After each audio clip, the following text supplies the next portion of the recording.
Politics, social personality. आपको श्री गोपाल नारसन का नमस्कार। डिवाइन मिरर हिंदी चैनल में आपका बहुत बहुत स्वागत है। आइए जान लेते हैं आज की कुछ खास चर्चित खबरें।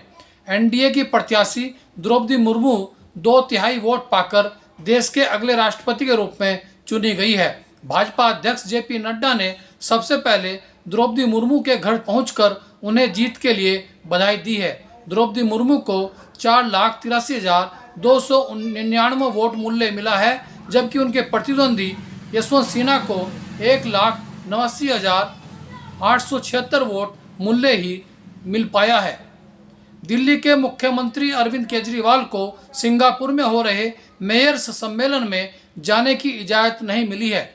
उपराज्यपाल वीके सक्सेना ने उनकी फाइल को 1.5 माह तक अपने पास रखने के बाद लौटा दिया है।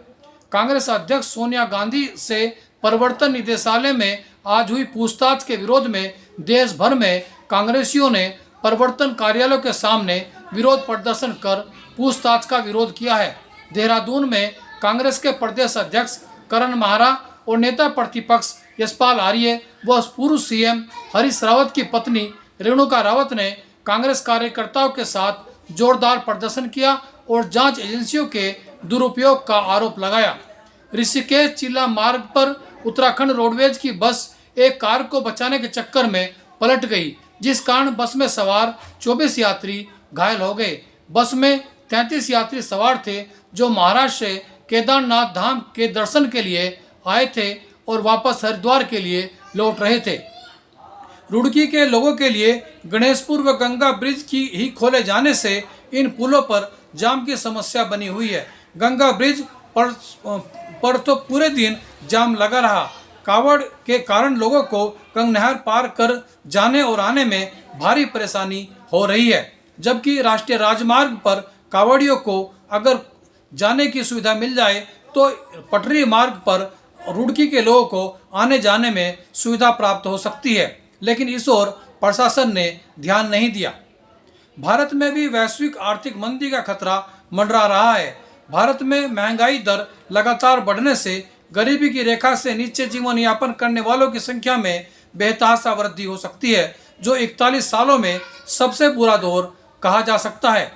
ब्रह्मा कुमारीज के न्यायविदों के सम्मेलन में भाग लेकर माउंट आबू की यात्रा करके लौटे रुड़की के वकील लक्ष्मण सिंह, नरेंद्र सिंह, संजय शर्मा और बबलू ने कहा कि ब्रह्मा कुमारीज मुख्यालय वास्तव में परमात्मा के अवतरण की धरती है, जहां जाकर उन्हें आत्मिक सुख की अनुभूति हुई है।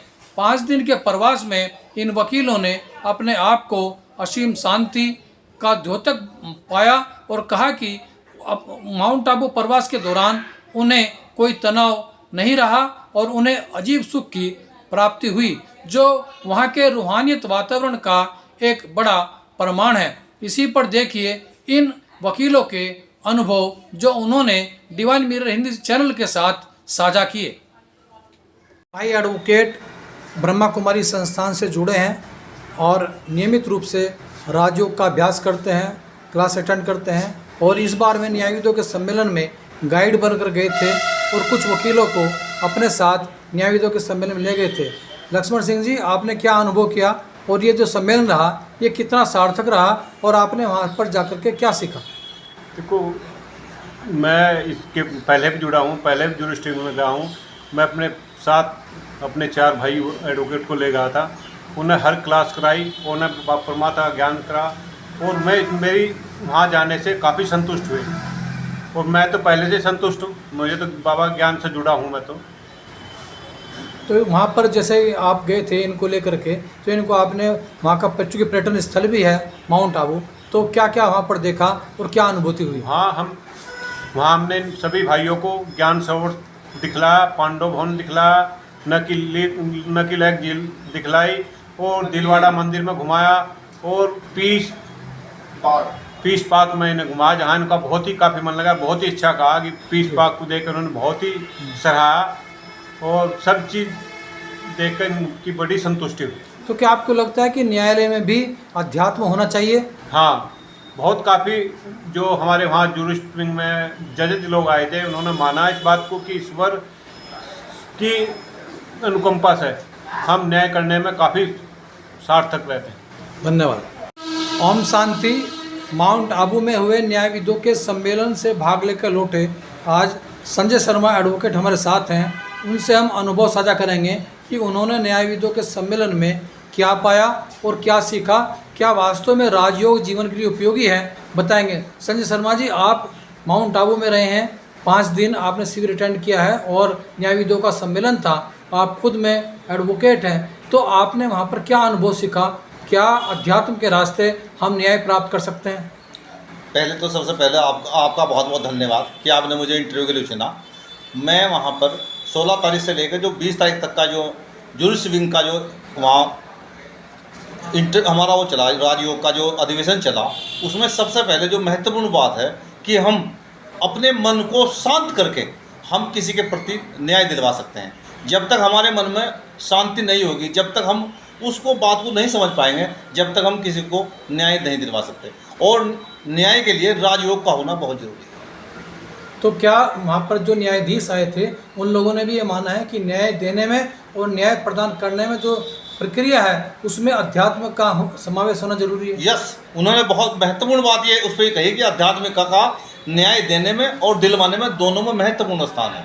और इससे हम जब हम बात करते हैं, हम अपने किसी आराध्य को मानकर हम उससे उसका सवाल पूछते हैं तो हमें उसका उत्तर खुद मिल जाता है और हम उससे आध्यात्मिक की ओर जाकर हम न्याय दे सकते हैं।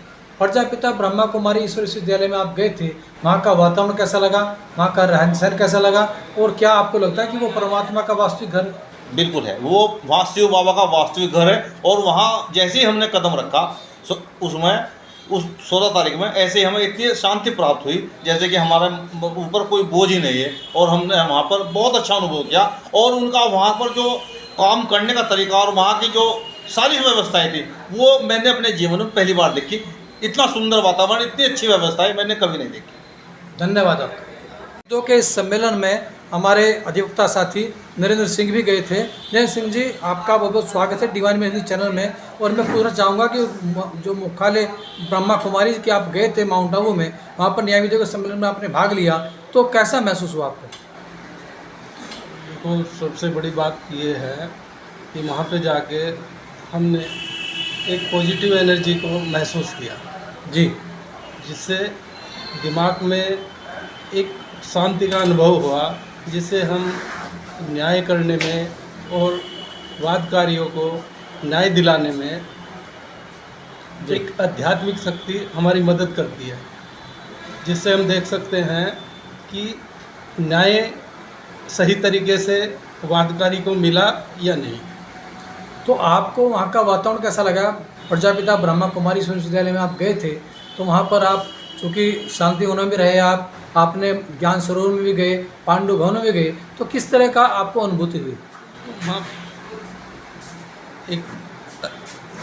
वहाँ के प्राकृतिक सौंदर्य में एक अजीब सी कशिश है जी, जिससे एक दिल को बहुत ही शांति का अनुभव होता है। और जब आदमी का मन शांत होगा तभी वो सही तरह से अपने प्रति भी और दूसरों के प्रति भी न्याय कर सकता है। नहीं लगता आपको आप रूहानियत की उड़ान पर रहे? बिल्कुल, धन्यवाद।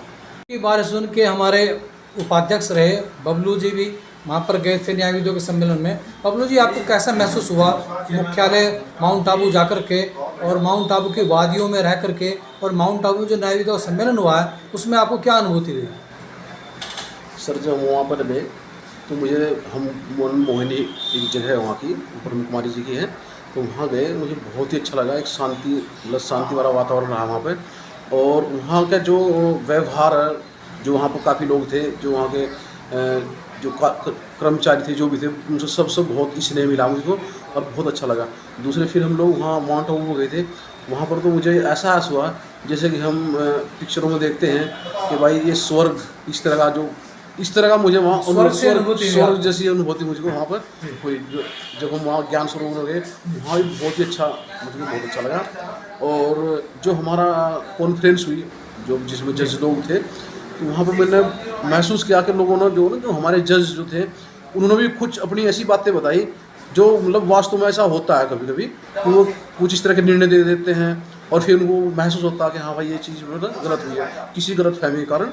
तो वो मतलब बहुत अच्छा वातावरण लगा कि बहुत खुलेपन से वहाँ पर बात यानी हुई। आपका मानना है कि अध्यात्म के रास्ते हम अच्छा बेहतर न्याय दे सकते हैं। जी जी सर, हाँ जी, हाँ मेन जो उद्देश्य था वहाँ पर यही था कि उन्होंने कहा कि मतलब जो उनके विचार थे और वहाँ जो वातावरण था वो इस तरह का वातावरण कि अगर अध्यात्म भी साथ में लग जाए लोग इसकी हमारे क्या नाम विधि के साथ में, तो एक बहुत अच्छा निर्णय दिया जा सकता है। जी, धन्यवाद आपको।